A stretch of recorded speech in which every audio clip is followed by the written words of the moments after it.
visittemples.com அப்படிங்கிறது ஒரு தெய்வீகமான ஒரு வெப்சைட். இதில் வந்து பல கோயில்களோட விவரங்களை கொடுத்துருக்கோம். அதே மாதிரி இந்த கோயிலில் வந்து எப்படி சென்றடையலாம் அப்படிங்கிறதுக்கு ஒரு கூகுள் வரைபடமும் அதிலே இருக்குது.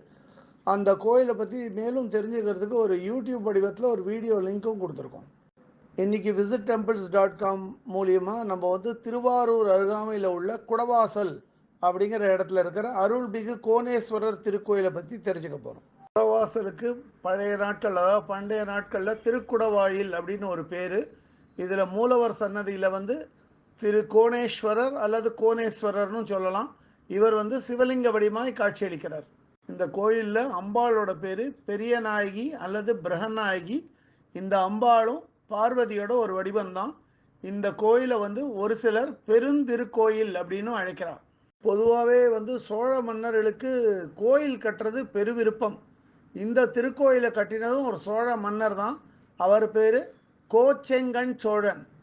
ஏன் கோச்செங்கண் சோழன்னு சொல்கிறோன்னா, அவரோட கண் வந்து ரத்த நிறமாக சிவப்பாக இருக்கும். இந்த சோழ மன்னர்களுக்குள்ள நீயா நானான்னு ஒரு போட்டி வச்சு யார் அதிக கோயில் கட்டினான்னு பார்த்தா இந்த கோச்செங்கண் சோழன் வந்து ஜெயிக்கிறதுக்கும் நிறையா வாய்ப்பு இருக்குது. ஏன்னா இவர் கிட்டத்தட்ட 70 கோயிலை சோழ நாட்டில் கட்டியிருக்கார். சுமார் 80 அடி உயரம் கொண்ட இந்த ராஜகோபுரத்தில் சிவன் பார்வதி விக்கிரகங்கள் வச்சுருக்கா.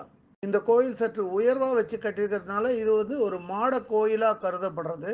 அதே மாதிரி இந்த கோயிலோட கீழ்ப்பகுதி வந்து குடவாயிற் கோட்டம்னு சொல்கிறா. இங்கே தான் வந்து சேர மன்னனான சேரன் கணைக்கால் இரும்புரை பல வருஷங்கள் சிறைப்பட்டிருந்த இடம் இது.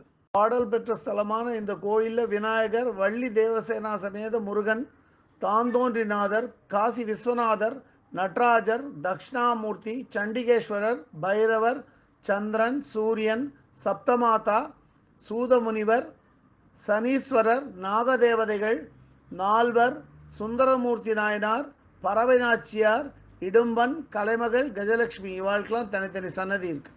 கொஞ்சம் வித்தியாசமான கோயில். இந்த கோயிலில் வந்து கருடாழ்வார் வந்து மூலவரான கோணேஸ்வரரை நோக்கிய வண்ணம் இருக்கார். அதே மாதிரி இந்த கோயிலில் வந்து துர்கைக்கு தனி சன்னதி கிடையாது.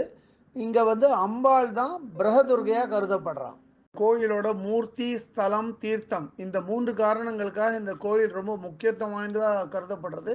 அதே மாதிரி கோணேஸ்வரரை வழிபட்டு வணங்கினா ஞானமும் சுபிக்ஷமும் கண்டிப்பாக கிடைக்கும்.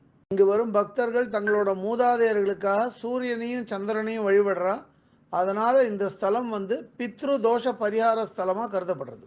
இந்த கோயில் திறந்திருக்கிற நேரம், இங்கே விசேஷ நாட்கள், கோயிலோட தொலைபேசி எண், இது போன்ற விவரங்கள்லாம் வேணும் அப்படின்னா www.visittemples.comல வந்து அங்கே கோணேஸ்வரர் கோயில் இல்லை குடவாசல்னு டைப் அடிச்சிங்கன்னா இந்த கோயில் பற்றிய எல்லா விவரங்களும் எழுத்து வடிவத்தில் பார்க்கலாம்.